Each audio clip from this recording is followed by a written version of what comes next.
యేసుక్రీస్తు శ్రేష్టమైన ఉన్నతమైన నామంలో అందరికీ వందనాలండి. దేవాతి దేవుని మహాకృపను బట్టి ప్రతి ఒక్కరికి నా ప్రత్యేకమైన వందనాలు తెలియజేస్తూ ఉన్నాను. దేవాతి దేవుడి దినాన్న మనతో మాట్లాడుచున్న అంశం ఏంటంటే, నీ ఆయుష్ ఎంత కాలమో నీకు తెలుసా అనే అంశం ద్వారా ఆయన ఈ దినాన్న మనతో మాట్లాడుచున్నారు. ఈ వాక్యాన్ని అనేక మందికి షేర్ చేయమని అడుగుచున్నానండి. మరి కీర్తన గ్రంథము 90వ కీర్తన 10వ చరణము,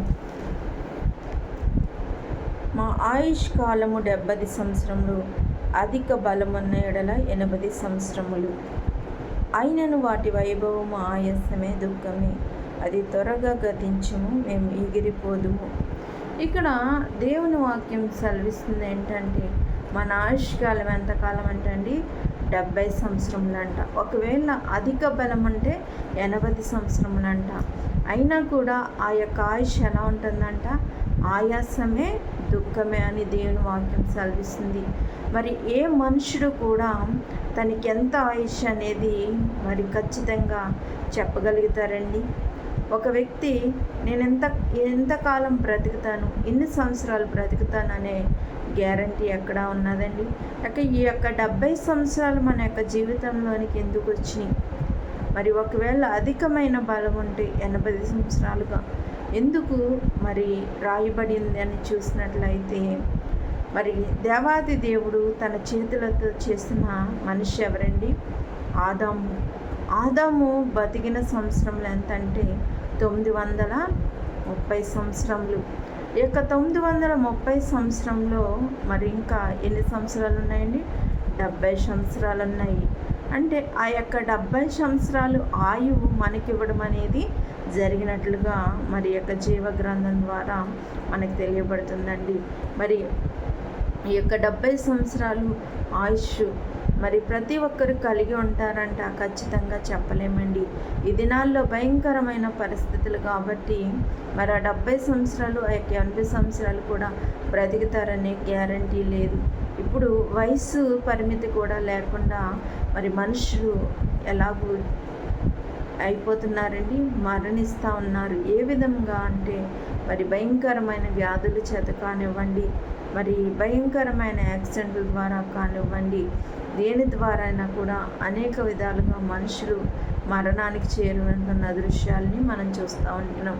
మరి యొక్క 70 సంవత్సరాలు మనకి సంతోషమైన జీవితం జీవిస్తామంటే దాని వైభవం ఎలా ఉందంటే ఆయాసమే, దుఃఖమే. మరి వయసు గతించిపోచున్న కొద్దీ మనుషులు ఏమైపోతారు?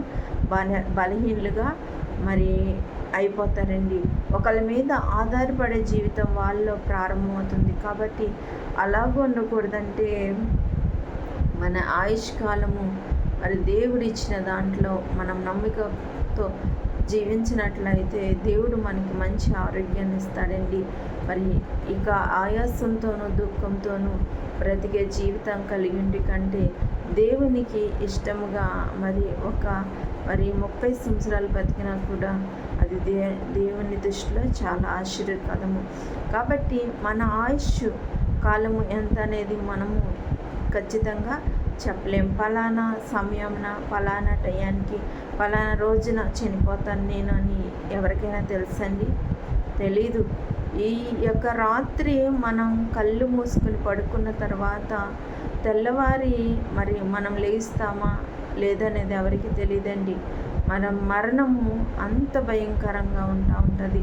మనుషులు చాలామంది కూడా మరి రాత్రి పడుకుని తెల్లవారేసరికి మాట ఊసి లేకుండా అనేక మంది చనిపోతూ ఉంటున్నారు. అంత చిక్కని భయంకరమైన వ్యాధులండి. ఆ వ్యాధులు కూడా మరి అనేక హాస్పిటల్ తిరుగుతున్నా కూడా మరి ఆ వ్యాధి ఏంటో ఎవరికి మరి అంత చిక్కని పరిస్థితులు. ఒక డాక్టర్ కనుక్కోగలుగుతాడా? లేదండి. ఆ యొక్క డాక్టర్కి తెలుస్తుందా? లేదా? కానీ అలాగూ తెలియట్లేదంటే మరి దేవుని యొక్క మరి దృష్టిలో మరి మన యొక్క జీవితాలు ఎలా ఉన్నాయో ఒకసారి ఆలోచించండి. జ్ఞానం ఇచ్చేది దేవుడండి. దేవుడు జ్ఞానం ఇస్తారు ప్రతి ఒక్కరి. ఆ జ్ఞానం చెప్పినే ఎవరైనా ఏదైనా చదువుకున్నా లేకపోతే ఉద్యోగం చేసినా, ఒక డాక్టర్ అయినా దేవుడిచ్చిన జ్ఞానమే. మరి వాళ్ళకి అందచెక్తా లేదంటే ఆ జ్ఞానము తక్కువ చేసినట్లే కదండి దేవుడు. ఎందుకంటే భయంకరమైన అంతుచిక్కని వ్యాధులు. మరి డాక్టర్లకు తెలియకపోవచ్చు కానీ ఆ వ్యాధి ఏంటి, ఆ యొక్క వ్యాధి తీవ్రత ఏంటనేది దేవాతి దేవునికి తప్పకుండా తెలుస్తుంది. కాబట్టి మన ఆయుష్ కాలము 70 సంవత్సరములు, అధిక బలమున్న ఎడల 80 సంవత్సరం అయినను వాటి వైభవం ఆయాసమే, దుఃఖమే అని దేవుని వాక్యం సెలవిస్తుంది. అందుకనే మన సమయం ఉండగానే సద్వినియోగం చేసుకుని అజ్ఞానుల వలె కాకుండా జ్ఞానుల వలె ఉండాలి. ఎందుకంటే భయంకరమైన దినాల్లో జీవిస్తున్నాం. మన ప్రాణం ఎప్పుడు పోతుందో మనకు తెలియదు. కాబట్టి మన ప్రాణం పోయే లోపు మనము దేవునికి ఇష్టలుగా జీవించాలి. మరి ఆ యొక్క నిత్యరాజ్యాన్ని పొందుకోవాలి. కాబట్టి మన యొక్క జీవితంలో మనం దేవునికి ఎప్పుడైతే సమీపంగా జీవిస్తామో ఆయన మన జీవితాల్లో మరి ఆయుష్నిస్తాడండి.